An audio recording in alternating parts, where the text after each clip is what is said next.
নমস্কার, study with Sudip চ্যানেলে আপনাদের স্বাগত। গতকাল একটা খুব জরুরি নোটিফিকেশন বেরিয়েছে। ডাব্লিউবিপিএসসি আপকামিং সমস্ত পরীক্ষা একটা টেন্টেটিভ স্কেডিউল বার করেছে। সেখানে clerkship, miscellaneous, WBCS prelims, WBCS men's 2023 সমস্ত ডেটস আছে। ভিডিওটি অবশ্যই একবার দেখে নেবেন। আর যেহেতু ক্লার্কশিপের একটা টেন্টেটিভ ডেট দেওয়া হয়ে গেছে, নভেম্বর নাগাদ পরীক্ষাটা হবে, মিড নভেম্বর। আমরা গতকাল একটা ইংলিশের ভিডিও করেছি, ক্লার্কশিপ ইংলিশ পিওয়াইকিউ 2019-এর একটা সেশনের পেপার করেছি। আজকে আর একটা সেশনের ইংলিশ পোর্শনটুকু আমরা দেখে নেব, ঠিক আছে? প্রথম প্রশ্ন, fill in the blank with an appropriate word from the list below. একটা appropriate verb-এর ফর্ম আমাদেরকে এখানে ইউজ করতে বলছে। early to bed and early to rise dash a man healthy, wealthy and wise. এটা একটা খুব কমন সেইং, তাই তো? খুব প্রচলিত একটা কথা আমরা জানি, early to bed and early to rise dash a man healthy, wealthy and wise. make, made, have made না makes, কি হবে? উত্তর হবে অপশন ডি, মেক্স, তাই তো? কারণ আমাদের এখানে ভার্বের সাবজেক্ট হয়ে যাচ্ছে man.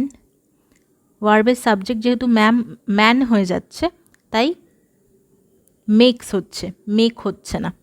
Next question, change the following statement into an interrogative sentence. প্রশ্নবাচক চিহ্নে চেঞ্জ করতে হবে। She had time to finish all the questions. সে তার সবকটা প্রশ্ন শেষ করার জন্য যথেষ্ট সময় ছিল। She had time to finish all the questions. এটাকে যদি আমি ইন্টারোগেটিভে করি তাহলে কি হবে না, had she time to finish all the questions. আমি জিজ্ঞেস করছি যে তার কি সময় ছিল সবকটা প্রশ্ন শেষ করার। উত্তর হয়ে যাচ্ছে option C, sorry option D, ঠিক আছে? শি হ্যাড টাইমটা হয়ে যাচ্ছে had she time to finish all the questions. পরের প্রশ্ন, আচ্ছা একটা জিনিস, ইন্টারোগেটিভ সেন্টেন্স যখন দেবে তার শেষে কিন্তু কোয়েশ্চেন মার্কটা থাকা, প্রশ্নবাচক চিহ্নটা থাকা অবশ্যই, মানে থাকতে হবে এটা, ঠিক আছে? Next question, find out the correct sentence from the list below. The behaviour of the children were not up to the mark. Behaviour of the children was not up to the mark. আচ্ছা, এটা আবার সেই agreement of the subject with ভার্বের জায়গা চলে আসছে। আমাদের এখানে দেখতে হবে যে ওয়্যার হবে না ওয়াজ হবে, যেহেতু আমার চিলড্রেন আছে, ঠিক আছে? যেহেতু চিলড্রেন আছে, চিলড্রেনের সাথে ওয়াজ হবে না ওয়্যার হবে। যেহেতু এটা একটা প্লুরাল ফর্ম, চাইল্ড থেকে চিলড্রেন, উত্তরটা কিন্তু অপশন বি হয়ে যাবে, ঠিক আছে? আমি আপনাদেরকে বলেছি যে আমি একটা ডিটেলড ক্লাস এটার ওপর করবো, agreement of the subject with, agreement of the verb with সাবজেক্টের ওপর, যাতে আপনাদের কনসেপ্টের জায়গাটা ক্লিয়ার হয়ে যায়। উত্তরটা হয়ে যাবে বিহেভিয়ার্স। আমরা কখনো বলি না, বিহেভিয়ারের কোনো প্লুরাল ফর্ম হয় না। Behaviours of the children was not up to the mark, এটা হয়ে যাবে উত্তর অপশন বি। পরের প্রশ্ন, find the word which has the same meaning as cautious. আগের দিনের ক্লাসেই আমি বললাম সেম মিনিং এইভাবেও আসতে পারে বা সিনোনিম হিসেবেও আসতে পারে। Find the synonym of the following word. Cautious, cautious কথাটার আমাদেরকে সেম মিনিং বার করতে হবে। কশাস মানে কি আমাদের আগে জানতে হবে। কশাস মানে হচ্ছে যে খুব সতর্ক থাকে, ঠিক আছে? পিসফুল হবে না নিশ্চয়ই, ওয়াইজ সেটাও হবে না, কেয়ারফুল, কেয়ারফুলটা হবে উত্তর অপশন সি। কারণ পিসফুল মানে খুব শান্তিপূর্ণ, ওয়াইজ মানে হচ্ছে যে বুদ্ধিমান বা বিবেচক, কেয়ারফুল হচ্ছে সাবধান বা সতর্ক, আর কারেজিয়াস হচ্ছে ব্রেভ বা যার অনেক সাহস আছে।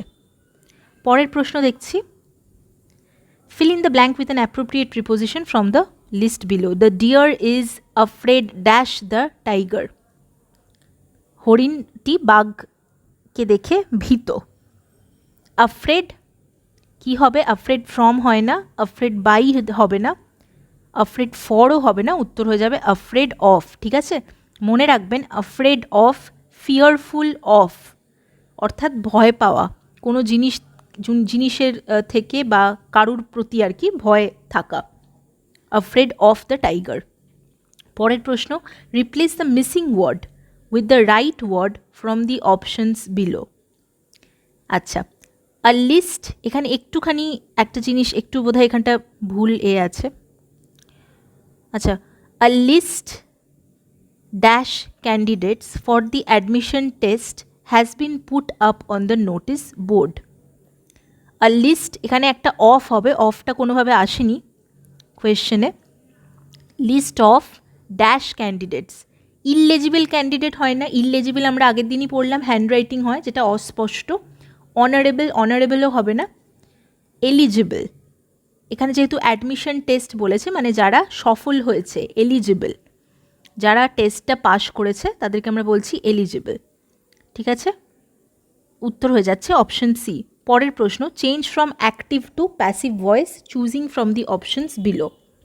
ঠিক আছে, একটা সেন্টেন্স দেওয়া আছে, আমাদের ভয়েস চেঞ্জ করতে বলেছে, অ্যাক্টিভ থেকে প্যাসিভ ভয়েসে করতে হবে। অ্যাক্টিভ ভয়েসে সেন্টেন্সটা কী দিয়েছে? The society will help the poor children with money. Society will help the poor children with মানি, মানে গরিব বাচ্চাদেরকে টাকা পয়সা দিয়ে সোসাইটি হেল্প করবে। তাহলে আমার সাবজেক্ট কি হচ্ছে? সাবজেক্ট হচ্ছে সোসাইটি, আর প্রেডিকেট অংশে আমার কি চলে আসছে না, পুয়ার চিলড্রেন উইথ মানি, তাই তো? তাহলে পুয়ার চিলড্রেন উইথ মানিটা আগে চলে আসবে, অর্থাৎ পুয়ার চিলড্রেন উইথ মানিও না, পুয়ার চিলড্রেন অংশটা আগে চলে আসবে। উত্তর হয়ে যাবে option A, the poor children will be helped by the society with money. ঠিক আছে, পরের প্রশ্ন দেখছি, fill in the blank with an appropriate preposition from the list below. Ratan entered the room and looked dash the painting on the wall.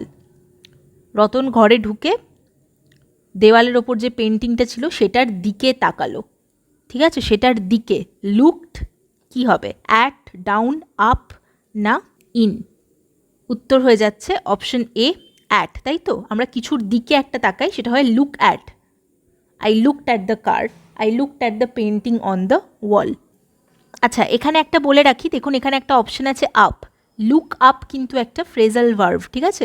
যদি আমি কাউকে একটা বলি যে কোনো একটা মানে, একটা কোনো শব্দের অর্থ যদি আমি ডিকশনারিতে কাউকে বলি দেখতে, তাহলে আমি বলবো please look up for the meaning in the dictionary, meaning of the word in the dictionary. ঠিক আছে, কি বলবো আমি? না, look up for the meaning of the word in the dictionary. Look up মানে হচ্ছে ফাইন্ড বা খোঁজ করা। এটা স্পেশালি হয় কোনো বই বা ডিকশনারির ক্ষেত্রে ব্যবহার করা হয়। লুক আপ তাহলে একটা ফ্রেজাল ভার্ব। ঠিক আছে, পরের প্রশ্ন, find out the right word to complete the following sentence. এরকম কালকে আমরা আরও একটা প্রশ্ন করেছিলাম, the government punished him because of his dash activities. সরকার থেকে তাকে পানিশ করা হলো, সাজা দেওয়া হলো। কেন দেওয়া হলো? Because of his dash activities. কী ধরনের কাজকর্ম সে করত? ইললিগাল, অ্যান্টি সোশ্যাল, চ্যারিটেবল না শেমফুল? চ্যারিটেবল তো অবশ্যই হবে না, চ্যারিটেবল তো পজিটিভ অর্থে হয়, মানে যে দান ধান করে আর কি, সেই ক্ষেত্রে হয় চ্যারিটেবল। ইললিগাল বেআইনিভাবে, বেআইনি কাজকর্ম। অ্যান্টি সোশ্যাল অসামাজিক, আর শেমফুল হচ্ছে লজ্জাজনক, তাই তো? শেমফুল হলো লজ্জাজনক। তো চ্যারিটেবল আর শেমফুল তো কোনোভাবেই হবে না। উত্তর হয়ে যাবে অপশন এ, ইললিগাল। গভর্নমেন্ট মানে সরকার থেকে তাকে কেন পানিশ করা হবে বা সাজা দেওয়া হবে? সরকার থেকে তাকে সাজা দেওয়া হবে একমাত্র যদি সে বেআইনি কাজকর্ম করে, তাই তো? যেটা আইনে নেই সেরকম কোনো কাজকর্ম করে। তাহলে উত্তর হয়ে যাচ্ছে অপশন এ, ইললিগাল। পরের প্রশ্ন, the complete the idiom by choosing the right word from the options given below. আবার একটা ইডিওম্যাটিক এক্সপ্রেশন আছে, সেটাকে আমাকে দেখতে হবে যে কী হবে। She could not make up her dash about what to buy. সে কিছুতেই মনস্থির করতে পারছিল না যে সে কী কিনবে, ঠিক আছে, কী কেনা যায়। She could not make up her decision, logic, mind না heart? Make up her mind মানে মেকিং আপ ওয়ান্স মাইন্ড বা মেক আপ ইয়োর মাইন্ড, এইভাবে যদি আমি বলি, সেটার মানে হচ্ছে মনস্থির করা, কোনো একটা জিনিসের ওপরে বা কোনো একটা বিষয়ে মনস্থির করা যে আমি এই কাজটাই করব, সেটা হলো মেক আপ ইয়োর মাইন্ড। অনেক সময় বলে যে ডিসিশনটা নাও বা মেক আপ ইয়োর মাইন্ড, যে তুমি কী করতে চাও, তাই তো? তাহলে এটা উত্তর হয়ে যাচ্ছে অপশন সি, মাইন্ড। পরের প্রশ্ন, choose the correct form of the correct form of the verb from the options given below. Have you heard that mister Basu dash the chairman of the executive committee? যে আপনি কি শুনেছেন যে mister Basu executive কমিটির chairman হয়েছেন? এখানে correct form of the verb কী হবে সেটা জিজ্ঞেস করেছে। খেয়াল করে দেখুন, ইন্টারোগেটিভ ফর্মে আছে এবং প্রথমে আছে হ্যাভ ইউ হার্ড। ঠিক আছে, মানে হ্যাভ হার্ড কোন ফর্ম? প্রেজেন্ট পারফেক্ট ফর্ম হবে, তাই তো? তাহলে আমাদের এখান থেকে প্রেজেন্ট ফর্মটা আমাদের বার করতে হবে।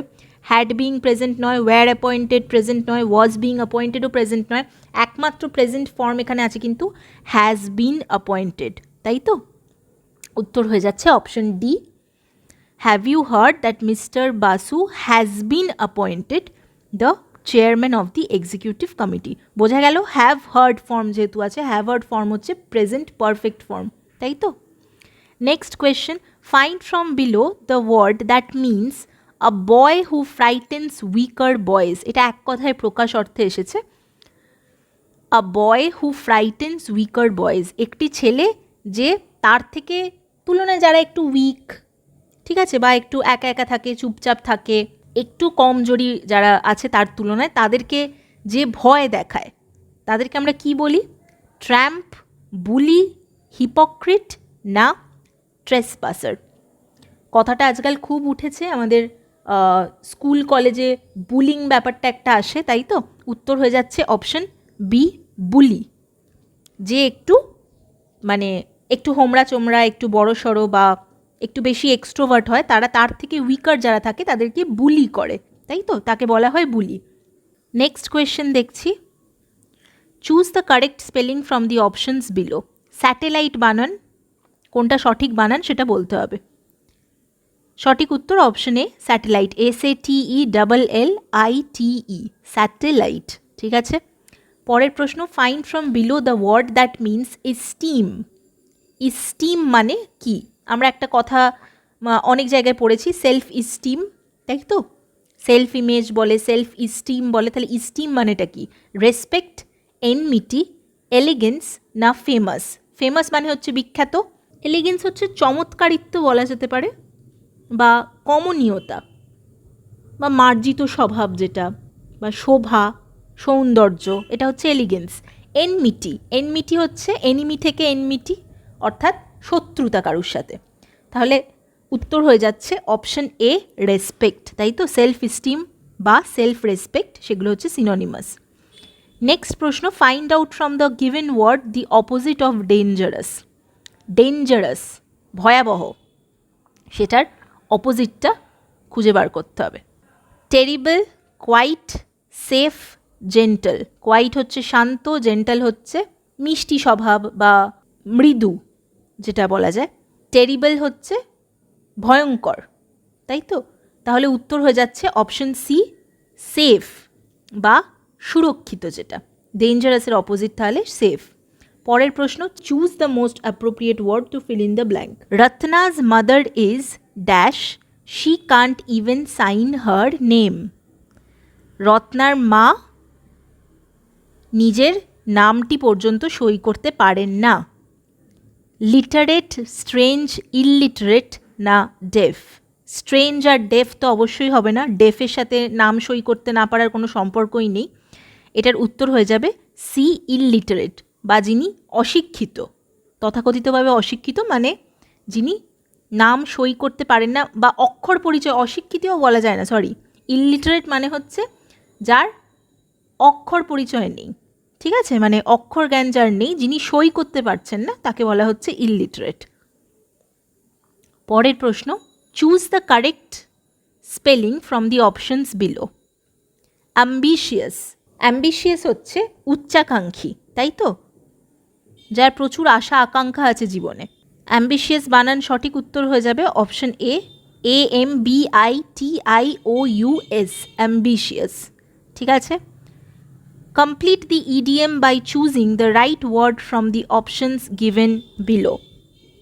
আবার একটা ইডিওম্যাটিক এক্সপ্রেশন আছে, the women in the country ফট tooth and dash for liberation.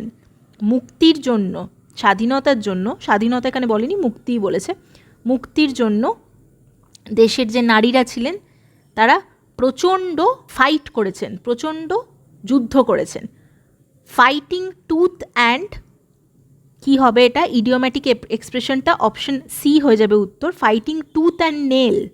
ঠিক আছে, মানে দাঁত নখ দিয়ে যুদ্ধ করেছেন, অর্থাৎ প্রচণ্ড যুদ্ধ করেছেন, ক্ষিপ্তভাবে যুদ্ধ করেছেন, সেটা হচ্ছে একটা ইডিওম্যাটিক এক্সপ্রেশন। তার মানে ফাইটিং টুথ অ্যান্ড নেল হচ্ছে খুব পরিশ্রম করে যুদ্ধ করা বা সমস্ত কিছু লড়িয়ে দিয়ে যুদ্ধ করা, সেটা হচ্ছে ফাইটিং টুথ অ্যান্ড নেল, একটা ইডিয়ম। পরের প্রশ্ন, change from active to passive voice choosing from the option below. আবার একটা অ্যাক্টিভ টু প্যাসিভ এসছে, the tutor taught Roni mathematics for 2 years। ঠিক আছে, তাহলে আমাদের এখানে আগে সাবজেক্টটাকে একটুখানি আইডেন্টিফাই করে নিতে হবে, সেটা হলো রনি। তাহলে হবে Roni was taught mathematics by the tutor for 2 years, তাই তো? এই টিউটারটা চলে আসবে আমার প্রেডিকেটে, একদম সেরকমই হয়েছে, অপশন সি হয়ে যাচ্ছে উত্তর, Roni was taught mathematics by the tutor for 2 years, option C হয়ে যাচ্ছে উত্তর। পরের প্রশ্ন, find out the appropriate word or words that befits the underlined part of the sentence. যা, সেন্টেন্সই তো নেই এখানে। পরের প্রশ্ন, choose from the list below the most appropriate word to fill in the blank. An action which is most difficult and almost impossible to explain। কোনো একটা কাজ যেটা খুব শক্ত এবং ইম্পসিবল টু এক্সপ্লেন, যেটাকে এক্সপ্লেন করা যাবে না, যেটাকে বোঝানো যাবে না, সেটা কি হবে? বোঝানো যাবে না যেহেতু বলেছে, তাহলে হয়ে যাচ্ছে উত্তর অপশন বি, ইনএক্সপ্লিকেবল। যেটাকে এক্সপ্লেন করা যায় না, যেটাকে বোঝানো যায় না, সেটা হলো ইনএক্সপ্লিকেবল এবং যথেষ্ট শক্ত সেই অর্থেও। ঠিক আছে, শুধু মোস্ট ডিফিকাল্ট হলে কিন্তু হতো না, মোস্ট ডিফিকাল্টটার সাথে যেহেতু এই ইম্পসিবল টু এক্সপ্লেনটা যোগ দেওয়া আছে এখানে, সেই জন্য এটার উত্তর হয়ে যাচ্ছে ইনএক্সপ্লিকেবল।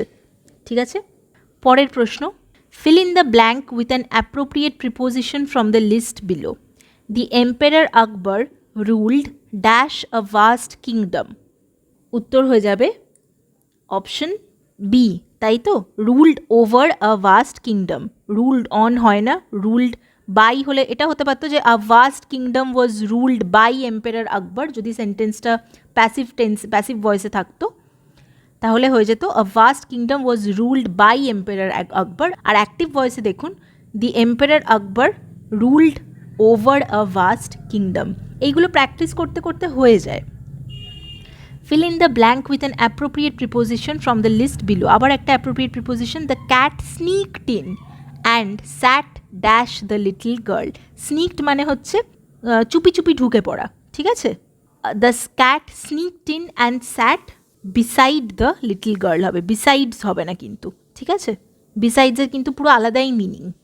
পরের প্রশ্ন, find out the right word to complete the following sentence. We buy meat from a, আমরা মাংস কার থেকে নিই? নিশ্চয়ই গ্রিন গ্রোসারের থেকে নিই না, ব্রোকারের থেকেও নিই না, বেকারের থেকেও নিই না, বেকারের থেকে আমরা কেক নিই, গ্রোসারের থেকে আমরা মশলাপাতি ইত্যাদি মুদির দোকানের জিনিসপত্র নিই। উত্তর হয়ে যাবে অপশন বি, বুচার। পরের প্রশ্ন, fill in the blank with an appropriate word from the list below. আবার সেই নিদার নরের একটা স্টেটমেন্ট দিয়েছে, এখানেও আমাদেরকে appropriate form of the verb use করতে হবে। Neither of the two brothers Ramesh and Suresh dash found suitable for the job at the interview held yesterday। গতকাল একটি ইন্টারভিউ হয়েছিল, দুই ভাই রমেশ আর সুরেশের মধ্যে কেউই কিন্তু সুটেবল ছিল না। আমি কি বলেছিলাম আগের দিনের ক্লাসে? না, নিদার নরের ক্ষেত্রে বা নিদার অফ দ্য ব্রাদারের ক্ষেত্রে ভার্ভের সব থেকে কাছের যে সাবজেক্ট হবে, অর্থাৎ এখানে সব থেকে কাছের সাবজেক্ট কিন্তু সুরেশ। ঠিক আছে, সুরেশ যেহেতু আছে সেই জন্য এটা হয়ে যাবে ওয়াজ, তাই তো? Option C. এটা যদি ফার্স্ট পার্সন থাকে তাহলে ভার্ব ফার্স্ট পার্সন ফর্ম নেবে, থার্ড পার্সন থাকলে থার্ড পার্সন ফর্ম নেবে, অ্যান্ড অ্যাকর্ডিংলি সেরকমই হবে এটা। ঠিক আছে, তাহলে সুরেশের জন্য এটা হয়ে যাচ্ছে was. Neither of the brothers Ramesh and Suresh was found suitable for the job at the interview held yesterday. পরের প্রশ্ন, choose the most appropriate word to fill in the blank. Amit's story about ghosts and witches is not, অমিতের যে গল্পগুলো আছে ভূত আর ডাইনি এসব নিয়ে, সেগুলো কি নয়? Is not believable, strange, wild না রেলেভেন্ট? ওয়াইল্ড হবে না, স্ট্রেঞ্জও হবে না, রেলেভেন্টও হবে না। রেলেভেন্ট হচ্ছে প্রাসঙ্গিক, একেবারেই নয়। হবে অপশন এ, বিলিভেবল, মানে বিশ্বাসযোগ্য নয়, মানে ইজ নট বিলিভেবল, তাই তো, সেই জন্য বলছে বিশ্বাসযোগ্য নয়। পরের প্রশ্ন, change from passive to active voice by choosing from the options below. Many things may be accomplished by a little effort. আচ্ছা, many things may be accomplished by a little effort, এখানে একটা জিনিস আমাদের জানতে হবে, এখানে ব্র্যাকেটে কিন্তু আছে একটা বাই ওয়ান, ঠিক আছে, যেহেতু এটা একটা জেনারেল স্টেটমেন্ট বলা হচ্ছে যে কোনো কাজই বা অনেক কাজই, অনেক ধরনের কাজই কিন্তু একটু এফর্ট দিলে বা একটু পরিশ্রম দিলেই অ্যাচিভ করা যায়, ঠিক আছে, অ্যাকমপ্লিশ করা যায়, এটাই বলছে। তাহলে এখানে উত্তর হয়ে যাবে বাই ওয়ান, যেহেতু আছে তাহলে one may accomplish many things by a little effort. Many things by a little effort যেরকম আছে একদম সেরকমই থেকে যাবে, এই ওয়ানটা চলে আসবে সামনে, যেহেতু প্যাসিভ টু অ্যাক্টিভ বলেছে, তাহলে one may accomplish many things by a little effort, ঠিক আছে। নেক্সট প্রশ্ন, complete the idiom by choosing the right word from the options given below. আবার একটা ইডিয়াম এসছে, he moved heaven and dash to get bail for his friend. কারোর বন্ধু হয়তো জেলে আছে, তার জন্য বেল পাওয়ার জন্য সে প্রচণ্ড পরিশ্রম করছে, প্রচণ্ড চেষ্টা করছে। কি হবে? Heaven and earth. বলে না যে আকাশ পাতাল একদম এক করে দিচ্ছে, অনেকটা সেই অর্থে হেভেন অ্যান্ড আর্থ, সে একদম স্বর্গমর্ত এক করে দিচ্ছে তার বন্ধুর জন্য বেল পেতে, মানে ওয়ার্কিং ভেরি হার্ড, ঠিক আছে। পরের প্রশ্ন, by the time we reached home the rain, এটা পাস্ট টেন্সে আছে, ঠিক আছে, তাহলে রেনের পর যেটা হবে সেটা আমাদের পাস্ট পারফেক্ট টেন্সে থাকতে হবে। উত্তর হয়ে যাবে option B, had stopped. We reached যেহেতু আছে, পাস্টে আছে, সেই জন্য হ্যাজ তো হবেই না, ওয়াজও হবে না, ওয়াজ স্টপিং বা এটা হচ্ছে পাস্ট কন্টিনিউয়াস টেন্স, সেটাও হয় না। কারেক্ট ফর্মটা হবে হচ্ছে হ্যাড স্টপড, ঠিক আছে। By the time we reached home the rain had stopped, ঠিক আছে। নেক্সট, আজকের শেষ প্রশ্ন, the man seems dash because he frequently laughs loudly for no reason. একটা মানুষের কথা বলা হচ্ছে যে যখন তখন হেসে ওঠে খুব জোরে জোরে, কিন্তু কোনো কারণ ছাড়া, তাকে আমরা কি বলবো? তাকে নিশ্চয়ই আমরা চিয়ারফুল আর হ্যাপি বলবো না, ঠিক আছে। চিয়ারফুল হ্যাপি দুটোরই কিন্তু মানে এক, যে খুব খুশি স্বভাবের, তাই তো, আনন্দ স্বভাবের আর কি, সেটা হবে না। অ্যাডমায়ারেবলও সেটা নয়। উত্তর হয়ে যাচ্ছে অপশন সি, অ্যাবনর্মাল বা অস্বাভাবিক, যে কোনো কারণ ছাড়াই যখন তখন জোরে জোরে হেসে ওঠে, তাকে অবশ্যই তার নেচারটা আমরা কীরকম বলবো? অস্বাভাবিক বা অ্যাবনর্মাল, তাই তো। আজকের ক্লাসটা তাহলে এখানেই শেষ হচ্ছে। ভিডিওটা ভালো লাগলে একটা লাইক করে দেবেন। আগামীকাল আমরা কিছু ইডিয়মস অ্যান্ড ফ্রেজেসের ওপর দেখি কতটা কি প্র্যাকটিস করা যায়। চ্যানেলটি এখনও সাবস্ক্রাইব না করে থাকলে সাবস্ক্রাইব করে বেল আইকনটা অবশ্যই প্রেস করে দেবেন। আর প্রত্যেক দিন আমাদের সকালবেলা কিন্তু সকাল 9টায় একটা করে অঙ্ক ক্লাস হচ্ছে, আর রাত্রিবেলা ডেলি এমসিকিউ সিরিজ আপনাদের বিভিন্ন পরীক্ষার জন্য যেরকম থেকে থাকে, miscellaneous, clerkship, WBCS, prelims, mains, সমস্ত কিছু মিলিয়েই প্র্যাকটিস সেটটা দেখতে ভুলবেন না রাত 9টায়। আজকেও আসতে চলেছে একটা প্র্যাকটিস সেট। ভালো থাকবেন, দেখা হবে আবার পরের ভিডিওতে। ধন্যবাদ।